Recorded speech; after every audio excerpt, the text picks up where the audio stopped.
College की छुट्टी की घंटी बजती है। रिया अपनी सहेली अंजलि को रोकने की कोशिश करती है। अंजलि, रुक ना यार। आज का मौसम देख रही है, हल्की ठंडी हवा चल रही है। ऐसे में गर्मा गर्म धुएं छोड़ते हुए सांभर और करारे डोसे को खाकर मजा ही आ जाएगा। चल ना, पास वाले साउथ डिलाइट चलते हैं।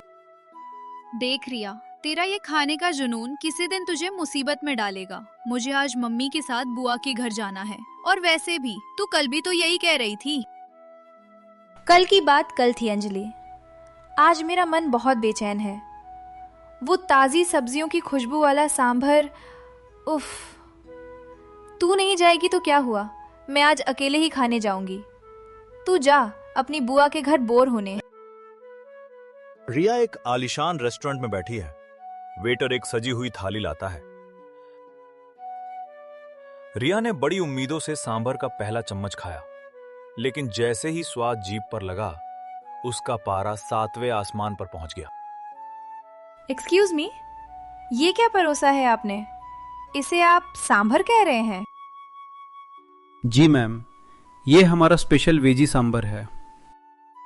स्पेशल? इसमें सब्जियां कहाँ हैं? मुझे तो बस पानी, ढेर सारा लाल रंग और खटास के नाम पर सस्ता सिरका महसूस हो रहा है। सब्जियां तो ऐसी लग रही हैं जैसे हफ्तों पुरानी हो। सुनिए, ताजी सब्जियों का जो स्वाद होता है ना, वो इसमें रत्ती भर भी नहीं है। अगर मेरे सिर पर पढ़ाई का बोझ ना होता तो मैं घर की रसोई में आपको दिखाती कि असली सांभर कैसे बनता है। ये लीजिए अपने पैसे, और ये बेस्वाद खाना आप ही रखें।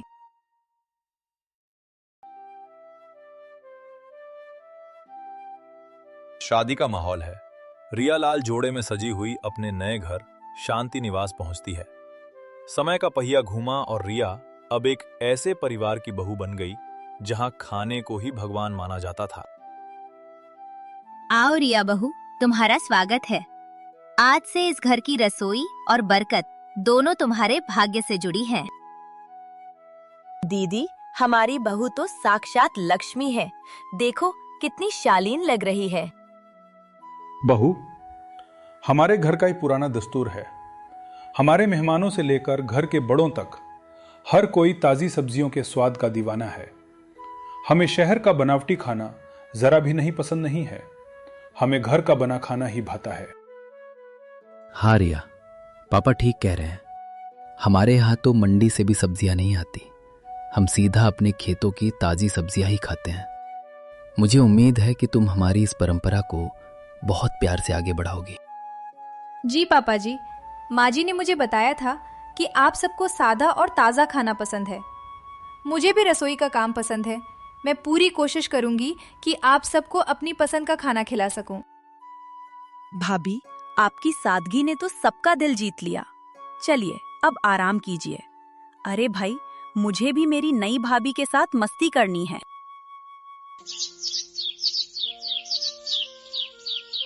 सूरज की पहली किरण के साथ ही रिया रसोई में थी, लेकिन वहां का नजारा देखकर उसके होश उड़ गए।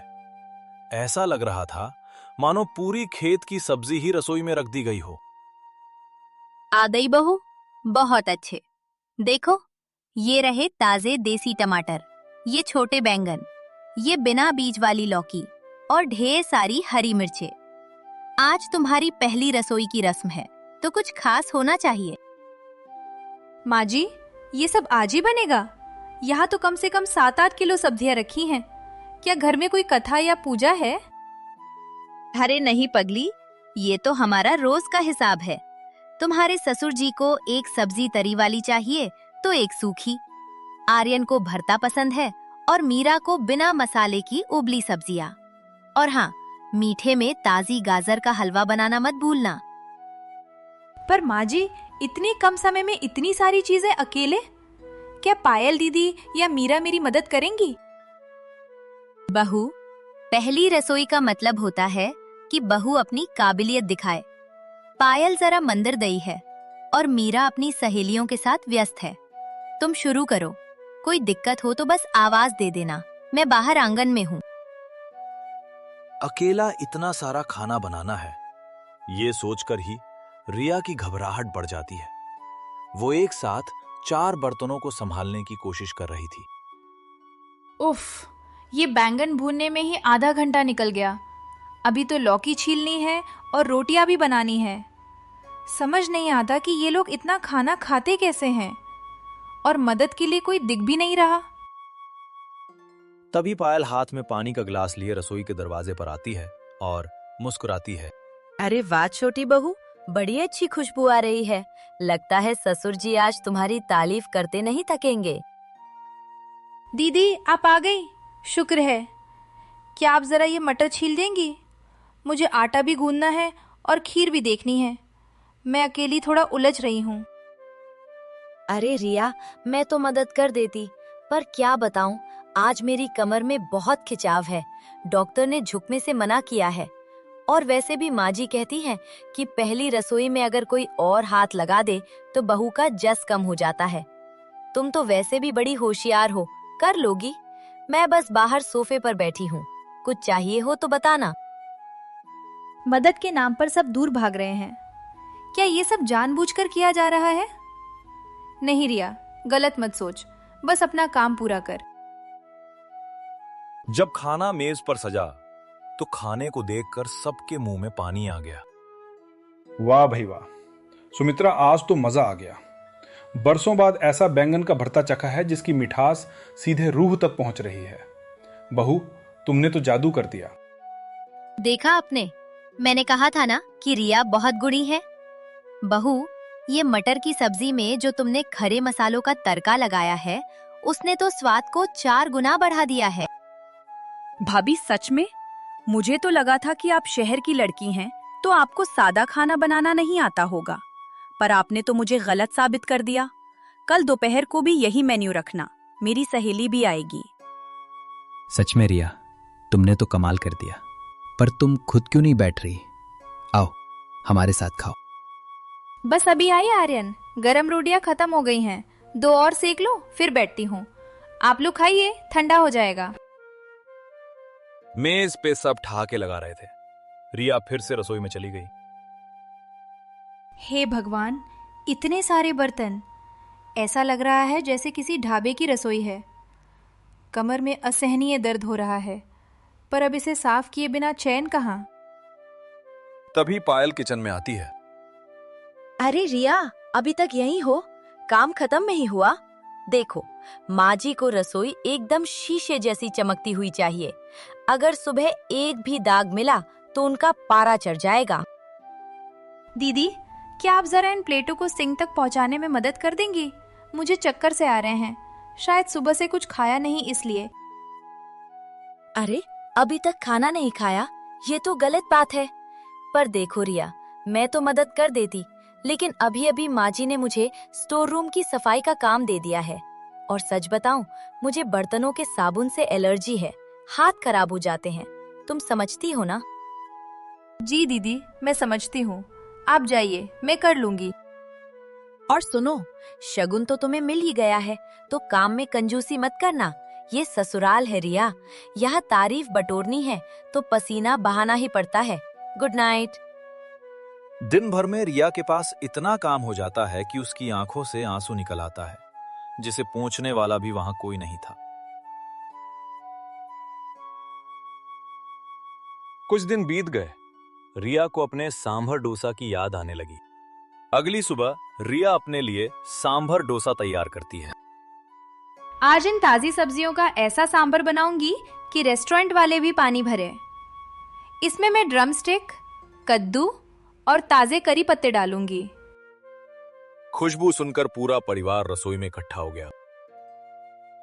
भाभी, ये क्या बनाया है? इसकी महक तो पूरे घर में फैली हुई है। अरे, ये तो सांभर डोसा है। बहू, हमें तो लगा तुम सिर्फ उत्तर भारतीय खाना जानती हो, जरा चखाओ तो। जैसे ही सबने चखा, सब रिया के दीवाने हो गए। ससुर जी ने तो यहां तक कह दिया कि आज से हफ्ते में 3 दिन यही बनेगा। पायल का चेहरा ईर्ष्या से काला पड़ गया।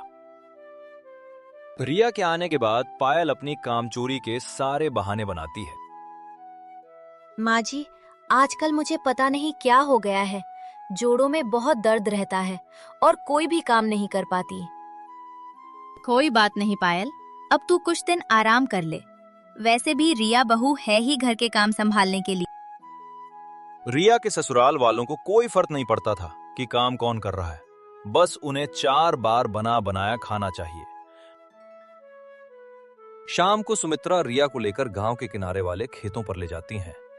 रिया को लगा कि शायद आज छुट्टी का दिन है, पर उसे क्या पता था कि जिम्मेदारी की एक नई जंजीर तैयार है। देखो बहू, ये हमारे पुश्तैनी खेत हैं। यहाँ हम रसायनों का इस्तेमाल नहीं करते।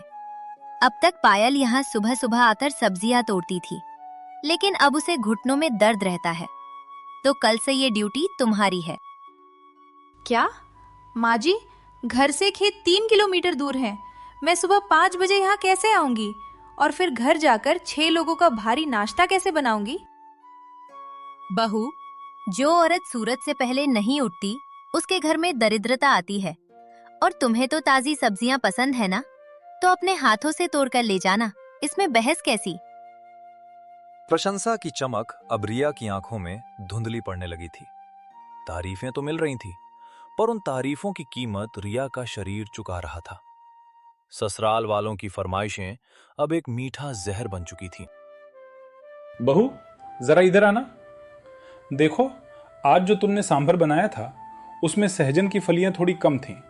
स्वाद तो अच्छा था, पर ताजी फलियों का असली मजा नहीं आया। कल जब तुम सुबह खेत जाओगे तो पेड़ के सबसे ऊपरी हिस्से वाली पतली फलियां ही तोड़ना। जी बाबूजी, पर क्या मैं कल सुबह थोड़ा रुक कर जा सकती हूँ? मेरी पीठ में बहुत खिंचाव है और रात के बर्तन साफ करते करते 12 बज जाते हैं। अरे रिया, कैसी बातें कर रही हो? माँ जी ने सुना तो बुरा मान जाएंगी। अभी तो तुम्हारी शादी को हफ्ता भी नहीं हुआ और तुम बहाने बनाने लगी। बाबूजी को समय पर ताजी सब्जी नहीं मिली तो उनकी तबीयत बिगड़ जाती है।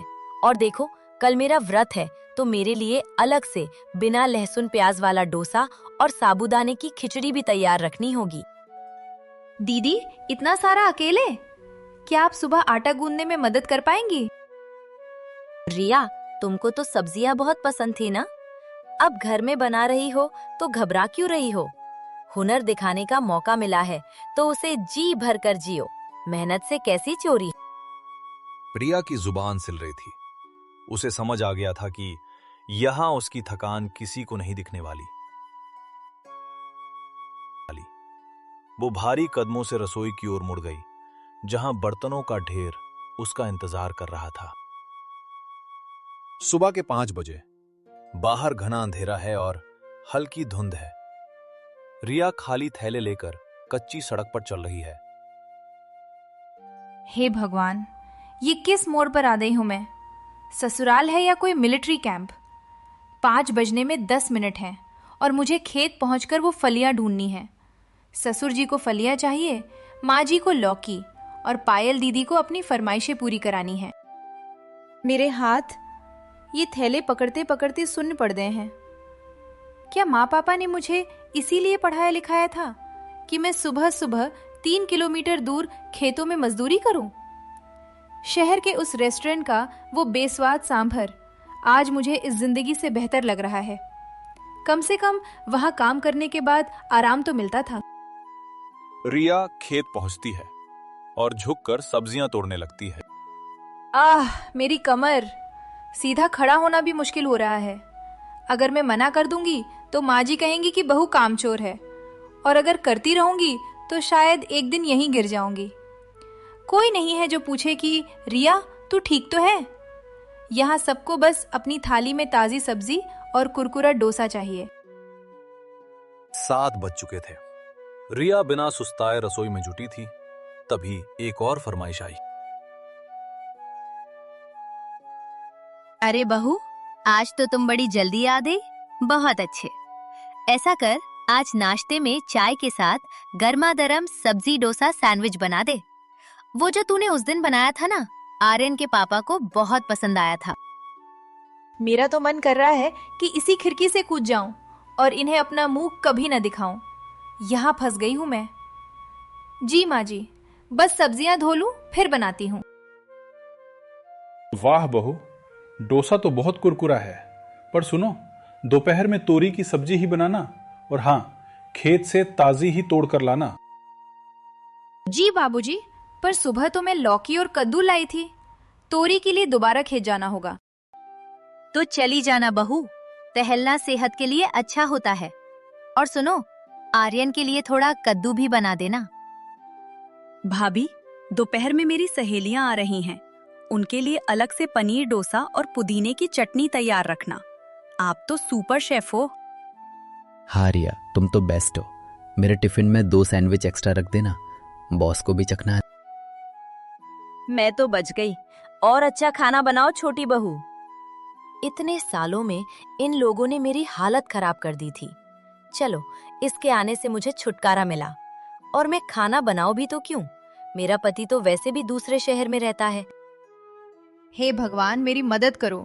अब तो मैं डोसा बना बनाकर पागल हो जाऊंगी। खेतों में तेज बिजली कड़क रही है। रिया सब्जियां तोड़ रही है और अचानक मूसलाधार बारिश शुरू हो जाती है। ओ नहीं, ये बारिश! मुझे जल्दी निकलना होगा। सब्जियां भीग गई तो माँ जी चिल्लाएंगी। कितनी तेज हवा है, मेरा शरीर जम रहा है। कोई है जो मेरी मदद करे? रिया घर की दहलीज पर पहुंचती है। हाथ से थैला गिरता है और वो धड़ाम से गिर पड़ती है। अरे, ये क्या हुआ? बहू, आंखें खोलो, कोई डॉक्टर को फोन करो। माँ, इसके हाथ पैर तो बर्फ जैसे ठंडे हैं और होठ नीले पड़ गए हैं। रिया, उठो। आर्यन रिया को उठाकर कमरे में ले आया और कंबल उठाया। पूरा घर पहली बार दहशत में था। डॉक्टर रिया की जांच करके बाहर आते हैं। पूरा परिवार हॉल में खड़ा है। सतीश जी, इसकी हालत बहुत नाजुक है। ये सिर्फ बुखार नहीं है, इसका शरीर पूरी तरह टूट चुका है। पर डॉक्टर, इसे हुआ क्या है? सुबह तक तो ये ठीक थी। आर्यन, ये लड़की एग्जॉर्शन यानी अत्यधिक थकान और कुपोषण का शिकार हुई है। इसके खून में शुगर बहुत कम है। क्या इसे समय पर खाना नहीं मिलता, या आप लोग इसे आराम नहीं करने देते? अगर 1 घंटा और देर हो जाती तो ये कोमा में जा सकती थी। इसे दवाइयों से ज्यादा आराम और मानसिक शांति की जरूरत है। अब फैसला आपके हाथ में है। हमसे बहुत बड़ी गलती हो गई। हमने अपने स्वाद के चक्कर में एक बच्ची की ये हालत कर दी। अब से रिया 1 महीने तक बिल्कुल आराम करेगी, और सुमित्रा, तुम उसके खाने का सारा ध्यान रखोगी। अब इस घर में सब मिलजुल कर काम करेंगे। अगली सुबह रिया कमरे में सो रही है। पायल और मीरा रसोई में काम कर रही हैं। आह, मेरी उंगली! मीरा, ये चाकू कितना तेज है। ये बैंगन मुझसे क्यों नहीं कट रहे? भाभी, यहाँ तो दम घुट रहा है। रिया भाभी यहाँ 3 घंटे कैसे खड़ी रहती थी? और ये डोसे का तवा, और ये डोसा वोसा हमसे नहीं बनेगा। सिंपल रोटी सब्जी बना देते हैं। पापा जी बार बार पूछ रहे हैं कि नाश्ता कब मिलेगा, पर यहाँ तो चटनी तक नहीं पिसी है। मीरा, जरा आटा तो गूंथ दो। मुझसे नहीं होगा भाभी, मेरे नाखून टूट रहे हैं। अब समझ आ रहा है कि हम रिया भाभी पर कितना जुल्म कर रहे थे। हम तो 2 मिनट भी नहीं टिक पा रहे। रिया होश में आती है। पश्चाताप की अग्नि ने घरवालों को बदल दिया था। रिया की आंखें खुली तो उसने नजारा बदला हुआ पाया। बहू, होश आ गया? देख, हम सब तेरी गुनहगार हैं। हमें माफ कर दे, हम अंधे हो गए थे। माँ जी, आप क्यों रो रही हैं? मुझे रसोई में जाना है, घर का सारा काम पड़ा है। नहीं रिया, तुम कहीं नहीं जाओगी। आज हमने रसोई संभाली है। हमने तुम्हारे साथ बहुत बुरा किया। भाभी, अब से मैं और पायल भाभी सारा काम करेंगे। आप बस आराम करोगी। रिया, मुझे माफ कर दो। मैं पति होकर भी तुम्हारी थकान नहीं देख पाया। लो बहू, आज मैंने और आर्यन ने मिलकर ये सादी मूंग की दाल और लौकी बनाई है। चखकर बताओ कैसा है। पापा जी, आप ये क्या कर रहे हैं? आप बैठिए, मैं परोसती हूँ। नहीं रिया, आज से नियम बदल गए हैं। हफ्ते में 3 दिन रसोई पायल और मीरा संभालेंगी और 2 दिन मैं। और भाभी, कल से खेत में और आर्यन भाई जाएंगे। मुझे तो अब सुबह की ताजी हवा की आदत डालनी है। जिम जाने की जरूरत ही नहीं पड़ेगी। रिया, हमने तुम्हें सिर्फ अच्छी बहू के सांचे में ढालने की कोशिश की, पर यह भूल गए कि तुम एक इंसान भी हो। हमें माफ करना। रिया ने अपनी खामोश तपस्या से उस परिवार को बदल दिया था। अब वहां ताजी सब्जियों का स्वाद तो था, पर उस स्वाद में किसी के आंसू नहीं खुले थे।